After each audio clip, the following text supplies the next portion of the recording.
소속 그리고 간단한 자기소개를 해주시면 감사하겠습니다. 여기 계신 보다 많은 분들의 의견을 듣기 위해서 발언은 최대한 간결하게 핵심만 요약해서 정리해서 부탁드리겠습니다.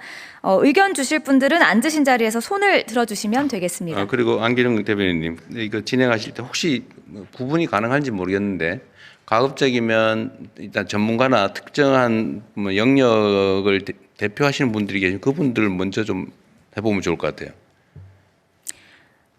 일단 저희가 구분하지 않고 다 들어오셔서 자유롭게 앉으셨는데 적절히 잘 하십시오. 그래서. 네, 일단 의견을 몇 분 들은 다음에 전문가 분들, 학계에서 오신 분들 제가 이렇게 손 들어달라고 말씀드리겠습니다. 제일 먼저 손 드셔서요. 여기 마이크 전해드리겠습니다.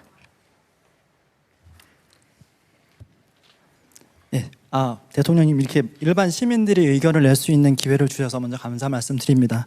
저는 서울 은평구에서 50년 된 주택에서 35년째 살고 있는 김종규라고 합니다.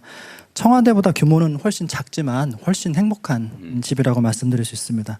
오늘 저는 부동산 특히 재개발 과정에서 추진 과정에서 소외받는 강제 철거 이주민들의 목소리를 전달하려고 왔습니다. 부동산 정책과 관련된 많은 논쟁들이 있지만 실제로 그 귀결되는 결론 중에 하나는 공급 확대이고 문제는 공급을 눌리기 위해서는 기존의 주택을 허물어야 된다는 것이고 그 과정에서 삶의 터전을 잃는 사람들이 생긴다는 점입니다. 통계에 따르면 재개발 이후에 원주민들의 재정 착률은 27%입니다. 다시 말하면 10명 중에 7명 이상이 재개발이 끝나면 그 동네를 떠납니다. 저처럼 인생의 대부분을 한 공간에서 보낸 사람들이 그 집을 잃는다는 것은 마치 가족을 잃는 것 같은 고통이기도 합니다. 그렇다고 제가 재개발은 절대 악이고 절대 하면 안 된다는 말씀을 드리러 온 건 아니고요. 다만 제 경험을 바탕으로 해서 재개발 추진 과정의 문제점과 대안 3가지를 간략하게 말씀드리고자 합니다. 네, 간략하게 정말로 간략하게 해주시기 바랍니다. 첫 번째로 주민 반대로 무산된 재개발 사업은 일정 기간 동안 재신청을 제한해야 합니다. 제가 사는 동네의 경우에도 3년도 안 되는 기간 동안에 3번이나 동일한 소규모 재개발이 추진되고 있습니다. 표면적으로는 주민들의 자발적 의견을 모아 신청을 한다고. 기간 제한을 하자. 네, 맞습니다. 두 번째는 주민 의견 수렴 과정에 대한 관리 감독을 강화해야 되는 부분이 있고요. 왜냐하면 주민 의견이 오염됐다고 하면 거기에 따라서 발생되는 그 재개발이 정당성을 가지기가 어렵다고 봅니다. 세 번째는 충분히 사용할 수 있는 주택까지도 재개발로 허무는 그런 제도를 좀 바로잡아 주십사 하는 부분이 있습니다. 모두가 공급을 확대하고 재개발 규제를 완화해야 된다고 얘기하는데 그래서 그걸로 주택 문제, 공급 부족 문제가 해결되면 저도 국민의 입장에서 기쁠 건데요. 하지만 그것이 원치 않는 어떤 이주를 강요받는 주민들의 희생이 위해서 이루어지고 절차적 정당성이 없다면 이 부분은 고려돼야 된다고 생각합니다. 감사합니다. 많은 문제들 지적해 주셨는데 재개발, 재건축, 정비 사업 여러 가지 유형이 있을 텐데 우리가 통상적으로는 재건축의 경우는 가구 수가 늘어나는 경우들이 있긴 하지만 그 역시도 크게 많이 늘어나는 것 같지는 않고 평수가 늘어나기 때문에.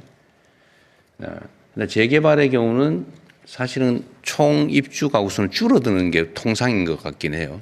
그러니까 주거 환경은 개선되고 약간 품질 높은 주택이 공급되긴 하지만 기존에 있는 주민들의 상당수가 이제 떠나야 되는, 그래서 총 가구 수는 오히려 줄어드는 측면들도 있어 보입니다. 그러니까 아주 과밀한 지역의 경우는. 그게 과연 신규 주택 공급 효과가 있다고 볼 수 있냐에 대한 논쟁들은 있는 것 같아요. 어쨌든 말씀은 충분히 이게 정부 권한 사항은 아닌 것 같긴 한데 어쨌든 충분히 참고하도록 하겠습니다. 네, 저희가 앞서 발제가 있었기 때문에 좌석을 따로 구분하진 않았지만 전문가 분들이나 학계 소속이신 분들 의견을 먼저 들어보도록 하겠습니다. 손 들어주시면 저희가 발언 기회 드리도록 하겠습니다. 그러면 저기 흰색 옷 입으신 여성분께 마이크 전해드리겠습니다. 네, 지난주에 국토부 토론회에 참석을 했었는데 발언 기회가 없어서 너무 아쉬웠거든요. 네, 오늘은 이렇게 발언 기회가 있어서 너무 감사합니다. 네, 저는 신한프리미어 패스파인더 전문위원으로 활동 중에 있는 신한투자증권의 양정이라고 합니다. 저는 정책을 논의를 하기 전에 사실 정부의 부동산 정책의 목표가 무엇인지가 먼저 설정이 되어야 된다고 생각을 합니다. 그래서 시장 안정화가 목적인지 혹은 집값 하락이 목적인지 혹은 갭투자 혹은 다주택자 규제가 목적인지에 따라서 시장에 필요한 정책이 좀 다르다고 생각을 합니다. 그래서 시장을 안정하다라는 목표가 있다고 한다면 사실상 매물이 건강하게 흘러야 됩니다. 그리고 거래가 정상적으로 진행이 되어야 되고요. 그러기 위해서는 사실상 다주택자들의 매물이 시장에 나올 필요가 있습니다. 그리고 거래에 있어서도 실수요자들, 예를 들면 1주택자, 갈아타기, 고령자에 대한 다운사이징이라든가 혹은 지방을 이전을 한다. 이런 수요자들에게는 인센티브가 주어져야 된다고 생각을 하고요. 집값이 하락이 되어야 된다라고 하면 사실상 집값이 하락이 되려면 매물이 쌓여야 됩니다. 우리가 과거에 문재인 정부 때도 경험을 했었잖아요. 사실 세제 강화, 규제 강화를 했을 때 오히려 매물이 잠김이 현상이 더 심각해졌고요. 오히려 금리가 인상이 됐던 2021년 그리고 다주택자들의 양도세 중과가 한시적으로 배제가 됐던 2020년에 본격적으로 매물이 출회가 되고 쌓였습니다. 그러니까 가격이 조정이 됐고요. 그리고 만약에 뭐 다주택자 규제 그리고 갭투자 차단이 목적이라고 한다면 정부의 현재 기조대로 유지가 되는 게 맞지만 사실상 거래 정상화는 쉽지는 않다라고 저희는 생각을 합니다. 또 아울러 마지막으로 공급 부분에 있어서 말씀을 드리고 싶은 게 있는데 최근에 입주한 그 강남권을 위주로 해서 단지들이 관리 처분인가부터 입주 준공까지 얼마가 걸리는지 혹시 아시나요? 8년에서 10년이 걸립니다. 과거에는 사실 5년에서 7년 정도가 걸렸다면 3년 이상이 걸렸습니다. 이게 여러 가지 요인이 있겠지만 공사비 인상이라든가 무엇보다도 이주비 대출이라는 걸림돌이 상당히 큽니다. 이게 사실은 강남권 위주에서는 1군 건설사들이 있기 때문에 기본 이주 대출은 할 수는 있지만 기본 이주비 대출과 함께 추가 이주비 대출까지 받을 수 있지만 그 외 지역 같은 경우에 사실 기본 이주비 대출만으로 할당해야 되기 때문에 사업 진행이 쉽지는 않습니다. 그래서 이런 부분들을 좀 고민을 해주셨으면 감사하겠습니다. 이상입니다. 네, 중요한 지적을 해주셨는데 이 정부 정책의 목표가 뭐냐?